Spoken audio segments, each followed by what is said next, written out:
Hello everyone, welcome to class 8th in the section of Geography, chapter 12 Natural Resources, Land, Soil and Water. As we have completed land and soil and we were concluding with that last topic, that is water, and we have started topic water, in which we have studied freshwater resources, rivers, lakes, groundwater. Today we are moving to our continuing with the same topic, and the next topic is multi-purpose river valley projects. What are these projects? It help us to meet our water requirements, to control floods, and harness means tackle the surplus water to be used in times of drought. This project aimed at all-round development of the river basin area and catered to many needs. Let us take one example. India's biggest multi-purpose river valley project. Do you know? That is Bhakra Nagal Dam, and it is situated in Himachal Pradesh. Next topic, dams. What are dams? These are also called barrier.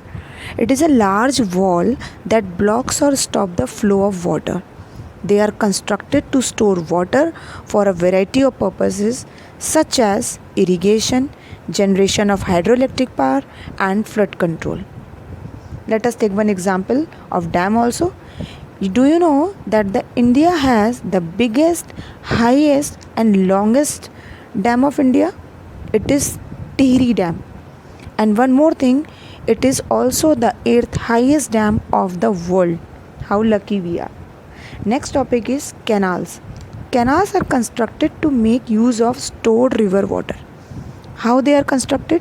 A deep cut that is made through land so that boats or ships can travel. Canals are also used to transport water for irrigation and other human uses. Let us take one example in this also. Do you know the longest canal of India? Yes, you have studied in your GK, that is Indira Gandhi Canal, and that is in Punjab. Next, canal, we will study two types of canal in this topic, that is inundation canals and perennial canals. Let us start with inundation canals. Inundation canals, inundation means overflow, like when a river bank is at risk of inundation after several days of heavy rain. Now how do they work? They are long canals taken off from large rivers. They receive water when the river is high enough, and especially when in flood. These are hollows dug out on both sides of a river to store flood water during the rains. And what are perennial?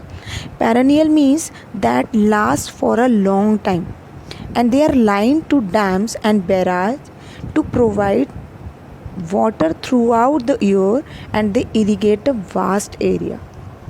Next topic is tanks. Now, a container for holding liquid or gas. What are tanks? A container. Next, these are structures made in the ground to store rainwater for irrigation in many parts of peninsular India. Why they are made in basically in peninsular India? Because it is difficult to dig canals and wells. There is little percolation of water due to hard rock structure, and groundwater is not available in large quantity.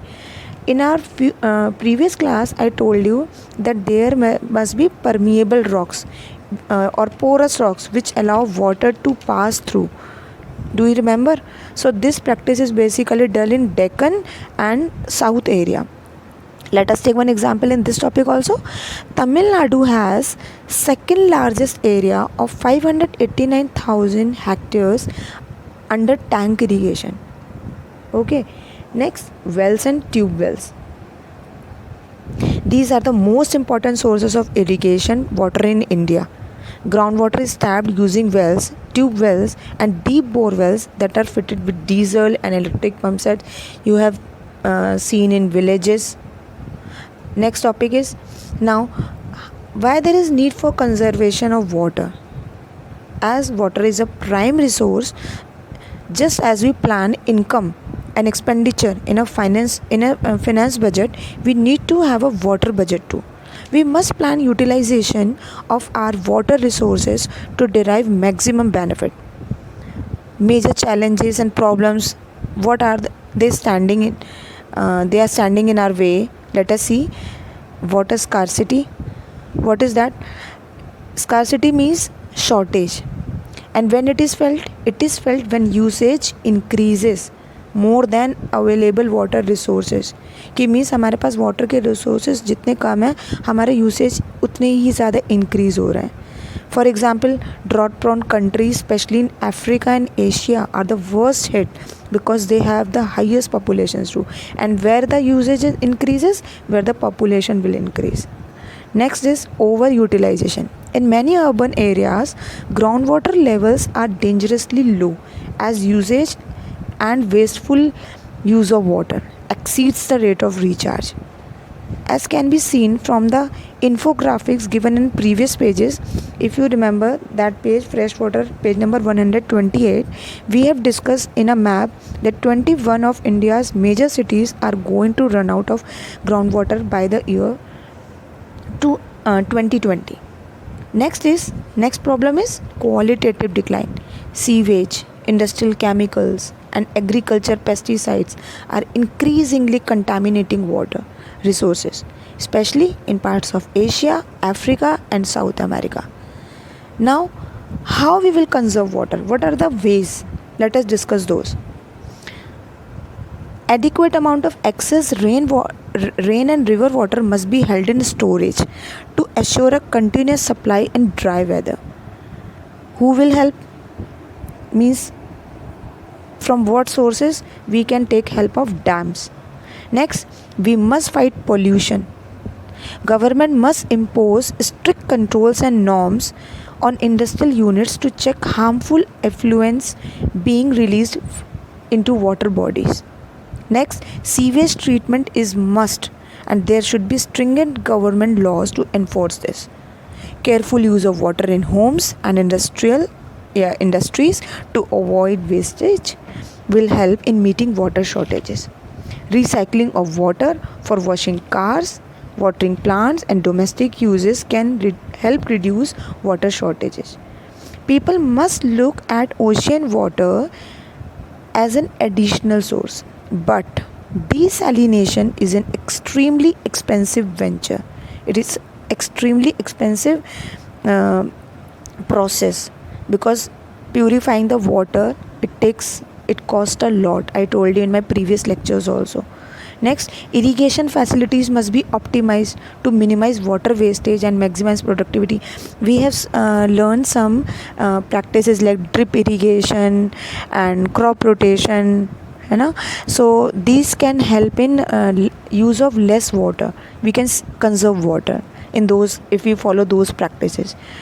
Next, groundwater aquifers must be allowed to recharge so that water resources do not get exhausted. Often, reforestation schemes go hand in hand with water conservation as trees allow for better recharge of groundwater. So we have to stop deforestation. Next, today rainwater harvesting is another step in this direction.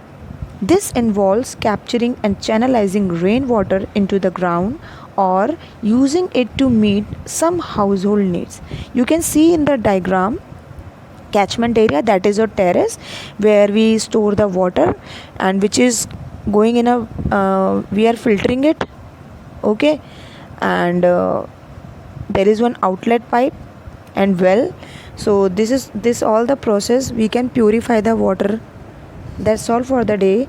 And geography in depth, one last topic, that is the first dam was probably built in 4000 BCE on the river Nile, and the Indira Gandhi Canal or the Rajasthan Canal is the longest canal in the world.